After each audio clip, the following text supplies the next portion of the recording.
बड़ी खबर हम आपको इस वक्त बता रहे हैं। सरकार ने टिकटॉक समेत 59 चाइनीज ऐप पर बैन लगा दिया है, जिसकी मांग लगातार की जा रही थी। देश भर में लोग आवाज बुलंद कर रहे थे।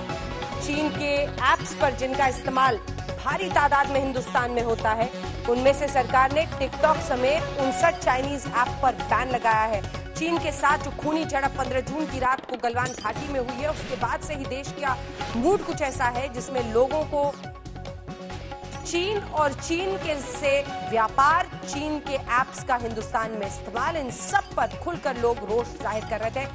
बड़ी खबर इस वक्त की, और इस बड़ी खबर पर हमारे साथ राहुल श्रीवास्तव हमारे सहयोगी जुड़ रहे हैं। राहुल, बड़ी जानकारी आप दे रहे हैं। चीन पर केंद्र सरकार का ये बड़ा फैसला, जिसमें वो टिकटॉक सहित 59 चाइनीज ऐप्स पर बैन लगा रहे हैं। राहुल जी अंजना, बिल्कुल सही। इंफॉर्मेशन टेक्नोलॉजी मिनिस्ट्री के वरिष्ठ सूत्रों ने हमें बस कंफर्म कर दिया है कि 59 ऐप हैं चाइनीज, जिसमें टिकटॉक है जो कि बहुत पॉपुलर था, शेयरिट है, एक कैम स्कैनर नाम का बहुत प्रचलित ऐप है, वो भी बैन हुआ है। इसके अलावा हर तरह के वीडियो कॉल के लिए MI video call Xiaomi company चलाती थी, हेलो नाम का एक ऐप था, यूकैम, सीएम ब्राउजर्स, ये सारे के सारे बैन हो गए हैं। सरकार की तरफ से जो मेरी सूत्रों से बात हुई है, उनका सबसे बड़ा कहना है कि बहुत सारे रिप्रेजेंटेशन मिले थे और कंप्यूटर इमरजेंसी रिस्पॉन्स टीम, जो भारत की इंटरनेट प्रोटोकॉल में डोमेन में जो सुरक्षा के लिए एजेंसी है सर्टेन, उसने कई बार ये जांच के पता लगाया कि बहुत सारा डेटा ये ऐप जो है भारत से चीन में अवैध रूप से ले जा रहे थे। जो यहाँ के यूजर्स का डेटा था वो लोगों की जानकारी के बिना शेयर किया जा रहा था, बाहर भेजा जा रहा था और कई जगह पे बेचा भी जा रहा था। इसको देखते हुए सरकार ने डिसाइड किया है कि 59 ऐप बैन किए जाएंगे। लेकिन एक बात कहनी पड़ेगी कि इसमें कहीं ना कहीं जो गलवान वैली में, लद्दाख में चीन जिस तरह की हरकतों पे है, उसका कहीं ना कहीं बहुत बड़ा श्रेय जाएगा इस सरकार की तरफ से कदम पे कि व्यापार में और तमाम चीजों में सरकार चीन के और चीन की एंटिटीज के खिलाफ सख्त कदम उठा रही है। बिल्कुल, और ये अपने आप में जिस तरह के ये ऐप्स हैं, लगातार सोशल मीडिया पर अलग अलग मोर्चों पर आवाज राहुल लोग बुलंद कर रहे थे। वो चाह रहे थे चीन के खिलाफ व्यापार को लेकर भी कदम सरकार उठाए, और ऐसे ऐप्स को लेकर भी लोगों का गुस्सा था।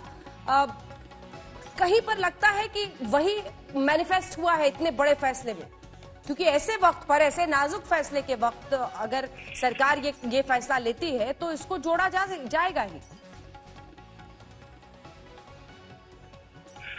देखिए जनाब, पिछले 6 से 7 सालों में जो चीन के साथ व्यापार है, सिर्फ व्यापार अगर देखा जाए इंपोर्ट, तो $48 बिलियन पहुंच गया। ये भारत के लिए एक सेटबैक था। कहीं ना कहीं नरेंद्र मोदी सरकार ने कोविड-19 के चलते और चीन के जो व्यवहार रहा है बॉर्डर पे, उसको चलते एक मौका देखा है कि कहीं आत्मनिर्भर भारत को पुश करने का इससे अच्छा मौका नहीं मिलेगा। सरकार ने चीन को भी इशारा दिया है और सरकार की कोशिश यह है कि ये मौका ऐसा है जहां थोड़ी मुश्किलात आज होगी, लेकिन आगे चल के कहीं ना कहीं भारत में बनी हुई चीजें या भारत में बने हुए ऐप, भारत की इलेक्ट्रॉनिक कंपनियां, भारत का आईटी सेक्टर चीन के मुकाबले आगे बढ़ सकेगा और भारत में व्यापार और इन सब चीजों से जो फायदा हो रहा है, इकोनॉमिक फायदा हो रहा है चीन को, वो होना बंद होगा। शायद वो एक डेटरेंट होगा कि बिजनेस मंदा पड़ेगा तो चीन शायद बॉर्डर पे थोड़ा ठंडा पड़ेगा। पूरी लिस्ट हम राहुल दिखा रहे हैं, जिसमें टिकटॉक से लेकर शेयरिट, क्वाई, बहुत सारे उनके ऐप्स हैं। लेकिन टिकटॉक की लोकप्रियता में लगातार गिरावट आ रही थी, और हम लगातार ये भी दिखा रहे थे कि कितने सारे जो डाउनलोड्स हैं वो अब लोग अपने मोबाइल से हटा रहे थे उन ऐप्स को। यानी लोगों का गुस्सा लगातार, ये जो पहली बात आपने बताई कि कैसे इंफॉर्मेशन यानी जानकारी भी लीक करने की आशंका और खतरा, और तीसरी तरफ ये जो भारत और चीन की खूनी झड़प हुई है 15 जून की रात गलवान घाटी में, तीनों चीजों को जुड़ाए तभी जाकर इतना बड़ा फैसला। क्योंकि हिंदुस्तान में जिस तरह का हमने व्यापार इस वक्त अपनाया हुआ है, या जिस तरह से हम लोकतंत्र में हर चीज की आजादी, कोई भी किसी ऐप को डाउनलोड कर सकता है, ऐसे प्रतिबंध के खिलाफ बहुत आवाज उठती है लोगों की। लेकिन चीनी ऐप्स के खिलाफ लगता है कम आवाजें उठेंगी, क्योंकि सबके मन में गुस्सा है गलवान घाटी की घटना पर।